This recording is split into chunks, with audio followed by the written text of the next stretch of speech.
Hi everyone, Aaron here for Zollotech, and this is the all-new OnePlus Pad 3. I thought we'd unbox it along with some of the accessories you can see here, where we have the new OnePlus Pad 3 Smart Keyboard, and let's talk about the price first, then we'll unbox it, and then we'll go over things from the speed to the speakers, PWM, and more. Now this comes in at $699, and the keyboard here that they're offering comes in at $199.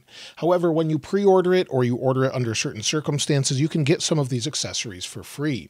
The Folio Case is $49.99, where the OnePlus Stylo 2, which hasn't been updated this year, is $99. So pre-orders include 2 free gifts, and students get 10% off. Now it comes in Storm Blue this year. That's the only color. Let's go ahead and flip it over here, and you'll see it's 12 gigabytes of RAM, 256 gigs of storage. Let's go ahead and remove this and open it up and see what we've got here. So we'll remove the plastic wrapper.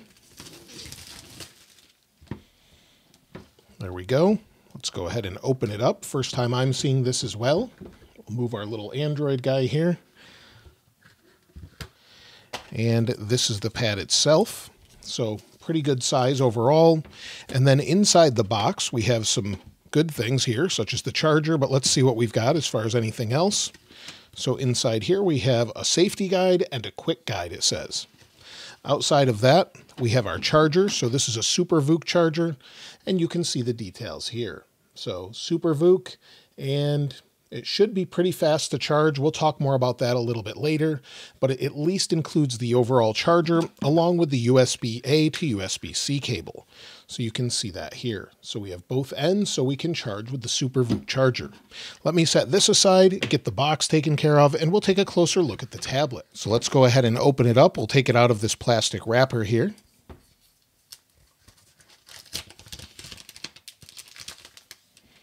And here's the tablet, as you can see. Fairly reflective screen, so that's pretty typical. However, they don't offer an anti-reflective coating, but you could probably get a screen protector for that. And to bring it next to something you may be familiar with, this is an S25 Ultra side by side to show the reflectivity. So this is not abnormal for a tablet, but it doesn't have a very anti-reflective coating on it. We have a flatter design as far as the overall edges, and overall it looks pretty good. On the right-hand side, it looks like we've got some volume buttons along with a microphone, and then if we go to the bottom of the device, we've got another microphone here with speakers and USB-C. You'll see how thin it is. It's offset a little bit. And then on the other side, it doesn't look like we have anything here. And then we have another set of speakers on the left-hand side, and then a power sleep wake button. On the back, we have a camera, and then we've got some pogo pins along with the logo. So this is 5.97 millimeters thin. So to show you side by side with maybe the S25 Edge, how thin that is, side by side with it, it's about the same. So 5.8 versus 5.97. Of course, both of them have a camera bump. So to show you that side by side as well, you'll see that here. So it feels very thin, very lightweight as well. So 675 grams for the size of the tablet actually feels pretty good. And then it has 8 speakers, 4 bass speakers and 4 tweeters. They have something called hollow audio, where you can virtually play sound elements, and it has spatial and virtual audio as well. Next to the iPad Pro with the nano texture coating, you can see the difference in reflections and the overall thickness. So it's very similar in size. So if we stand them up side by side, you can see that here. So let me turn the iPad back off. And you'll see it feels very similar. It's slightly thicker though, but that's good because it has a pretty large battery as well. So internally, we actually have a battery that's 12,140 milliamp hours. It charges with 80 watts. Like I mentioned before, we have Super VOOC, so 80 watt charging, 15 hours of video playback, and 100% charge in 92 minutes, even with this giant battery. It even has 70 days of standby. Now, as far as the internal specs, before we go ahead and turn it on and set it up, we have a Snapdragon 8 Elite with 256 gigs of storage only. We have LPDDR5X and UFS 4.0 RAM and storage, as well as graphene composite vapor chambers inside for better heat dissipation. Now, the display is actually pretty high resolution, so let's turn it on here. It's a 13.2-inch display at 3.4K and 315 pixels per inch. It goes up to 900 nits of brightness, but the difference between this and others is it's 144 Hz. It also supports Dolby Vision HDR and 12-bit color. So pretty nice overall. We'll wait for it to boot up here so we can get it set up. It does launch with Android 15, so let's see if we can go through the setup process, get it set up so we can use it as well. So you'll see the setup here. It says never settle. Then we can select a language. Then we can select a region. And then we have to agree to the terms here for legal information. And then we can set it up using another device. I've been using the S25 Edge lately. Let me see if we can set it up with that. So we'll scan with a QR code. It even sees it right away. So we'll go ahead and set it up. Says it may take a few minutes to connect. Scanned it already, and now it says put in the PIN from the other device. It's automatically connecting to Wi-Fi here, so we'll give it just a moment, and it says getting your tablet ready. Now it says who's going to use this device, an adult or teen, so we'll go ahead and select adult, and then it says getting account info ready. Now it says copy data from your Android device. Let's go ahead and tap next, and it will check for a few things, it says. It says getting ready to copy. This may take a few minutes. So it's going to copy from my S25 Edge over to the new OnePlus Pad 3. Again, we'll give it just a moment here. So now it's asking if I want to copy everything over. I do, so I'll go ahead and copy it. It says 9.8 gigabytes.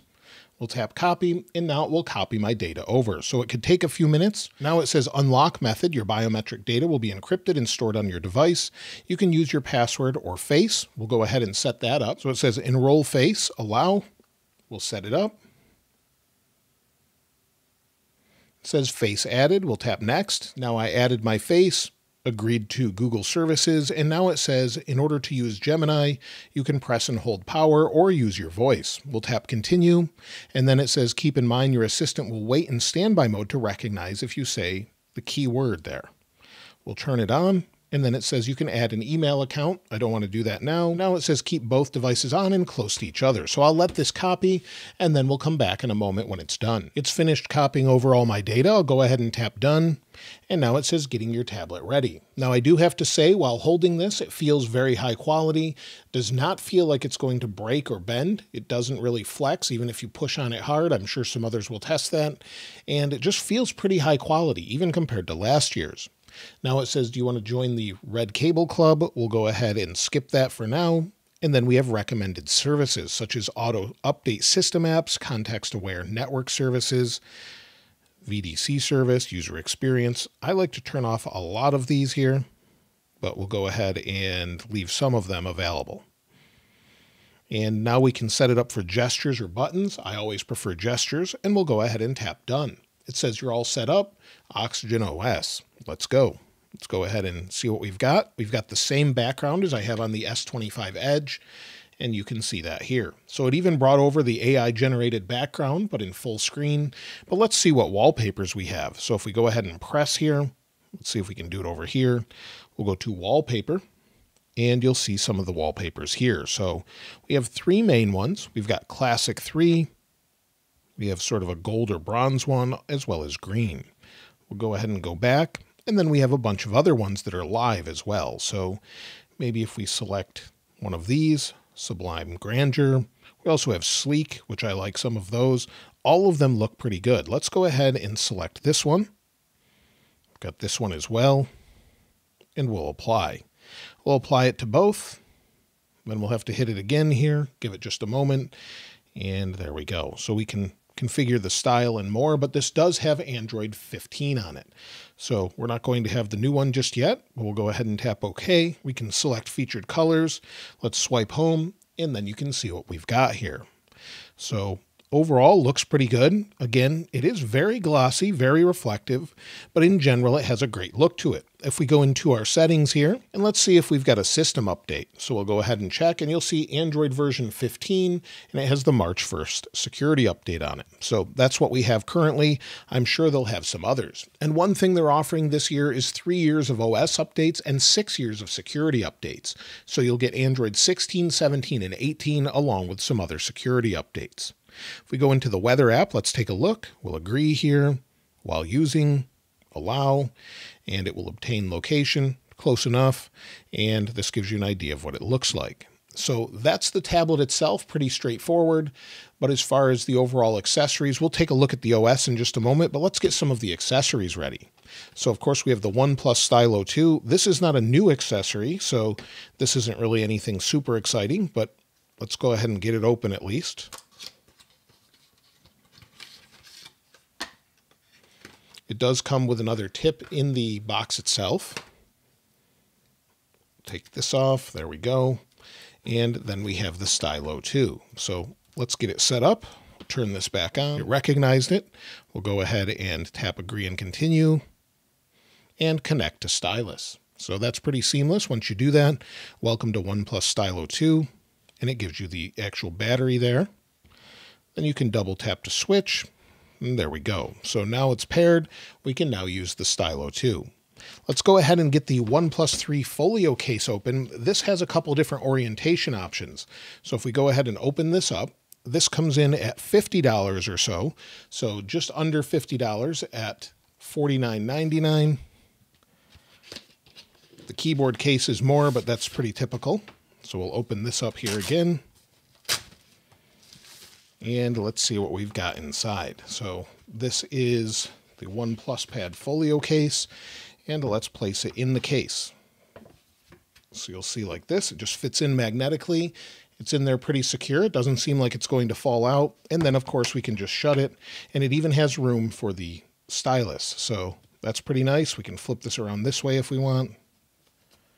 There we go. And that gives you an idea of how that works. Now the back of the case has a foldable back, which allows for landscape or portrait mode. So if we open this up here, of course we can sort of bend it around just like this and attach it to the back. So it magnetically holds on the back, and then we can flip this cover down or just leave it. It does seem to flop around just a little bit, so that may be a bit of an annoyance, but it does attach magnetically on the back to hold it in place. So just make sure you secure it there. And then if you want to use this in portrait mode, you can do that as well.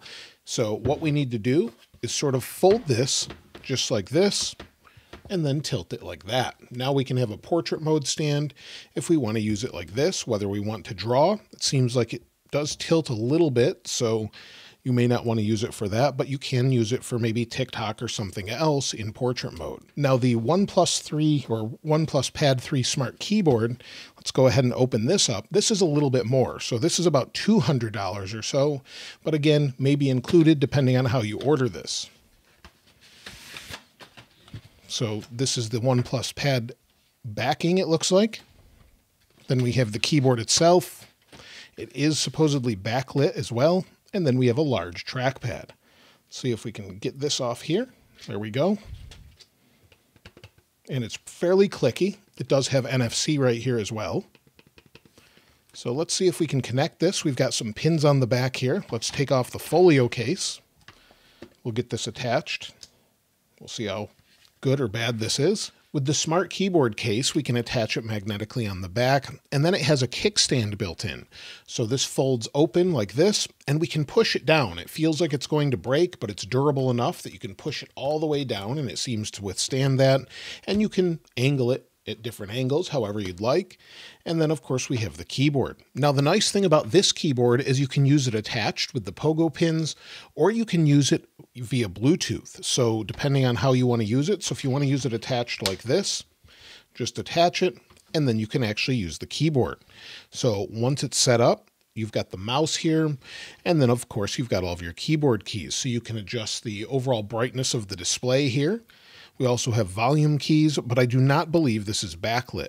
So we have touchpad turned on and off if you want to do that. We've got a microphone key, and if I turn the lights off, you'll see here, it says it's connected, 100% battery as well. Now with the lights off, I don't see it turn on any backlights or anything like that, and I wasn't able to find any settings for that. However, if I turn the lights back on, one nice thing, because we saw the 100% battery charge there, we can just disconnect it and I can still use it. I can swipe up for my apps here. So we can go through those, use those however we'd like, use two-finger scrolling, or use it connected. So if you want to maybe tilt it all the way down like this, you can do that, use your trackpad wirelessly, and continue to use it. So that's a really unique feature. But again, I don't see any backlight here, and it's super thin overall. So pretty nice there. And we also have a Gemini button. So press this and we go right into Gemini. So it's nice that we have that option here. We'll just tap on the screen to clear it. So I really like that part of the overall device. And now a couple other things to mention. Like I said, it has 8 speakers, so we'll test those out in just a moment. And as far as anything else, well, it has dynamic scaling. So you can dynamically scale apps that were not designed for it. And then with settings, we'll go into Chrome, slide up here. Then we can bring in settings here off to the side. And you'll see if we try and resize this, it says settings window cannot be resized. So some of them will allow you to resize that. Sometimes it won't. Just depends what app you're in. We have updated software such as a clipboard that's extended, as well as the tap to share feature with NFC here. So all of that's built in along with AI things such as AI summary, AI writer, AI speak, AI translation, and that Gemini button I showed you before. So again, it's nice to have that built in. Now let's go ahead and see what kind of speeds we get out of this. Let's see if I have the apps installed now. We'll start with Geekbench here. So we have it installed. Let me go ahead and run it. Benchmarks completed under Geekbench with 3,111 for single core, 9,032 for multi-core. As far as the overall heat on the back of the device, it doesn't feel warm at all, and you'll see there's nothing here. Even after running Geekbench, it feels cool to the touch, just like cool metal on the back. Now we're running 3D Mark just to see what we've got, but we've got 140 or so frames per second, so we'll let this continue to run. So 3D Mark Wildlife completed, and you can see here that it says 69 frames per second to 180 frames per second. Your device is too powerful for this test. We recommend using Wildlife. So we just used Wildlife, but it looked like it sort of had no issue with that whatsoever. When it comes to the speakers, let's go ahead and take a listen. As I've mentioned, there's quite a few of them and it should sound pretty good. And I've got a decibel level meter here as well. So let me turn my microphone so you can hear it at the same time.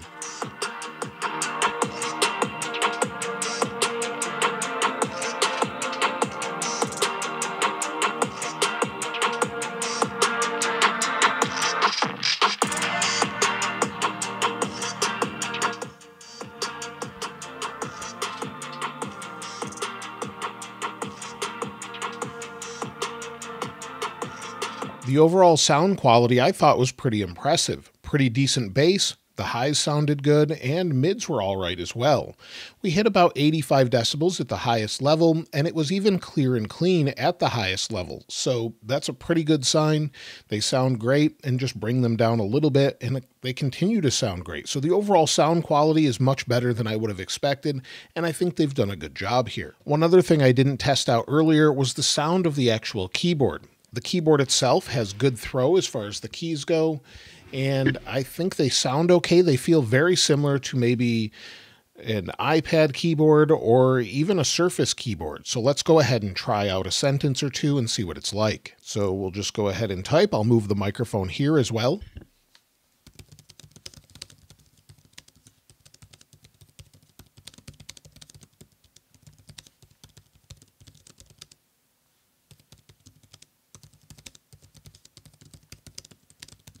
It feels just like typing on a Surface keyboard to me, and the trackpad is nice and responsive. Seems pretty good. You could highlight, no problem here.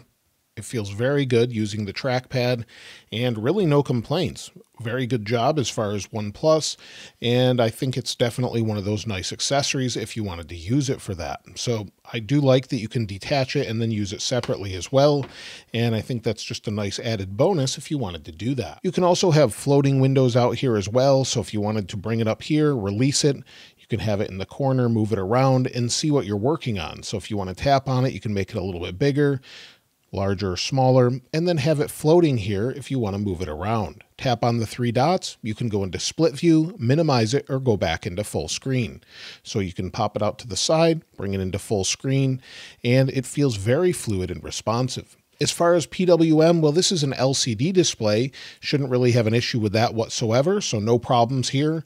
And it does look pretty good, but it's not going to have the deep blacks that you get on some displays, but it does look pretty good overall. You'll see how reflective it is because it's just black there, but I think in general, it looks pretty good. Just from using the tablet overall, I think it's a great experience so far as Android tablets go. I would love to see more dedicated apps for it, but at least it scales and doesn't seem to be a problem. I think this is for someone that wants to actually use it maybe for school with notes, maybe use the pen or stylo, and maybe just utilize it for watching videos, media consumption, and just having something nice to use in general. It feels super fluid and fast, and if we go into the settings here, we've got some great display settings as well. So we've got the screen refresh rate. We can lock it to high if we want to, but it will use more power, or just have it auto select. It will speed up and slow down, or you could lock it to 60 Hertz even if you wanted to, but I would just leave it on auto most of the time. It has everything that OnePlus has to offer with Oxygen OS, and I think overall it's a pretty good experience. So let me know what you think of it in the comments below, and I'll try and link the new wallpapers for you there as well in the description. If you haven't subscribed already though, please subscribe, and if you enjoyed the video, please give it a like. As always, thanks for watching. This is Aaron. I'll see you next time. Also, I almost forgot, if there's something else you want to know about the tablet, maybe a comparison with something else, let me know in the comments below. And of course, let's get this charging. We've got that nice Super VOOC animation. But again, thanks for watching. I'll see you next time.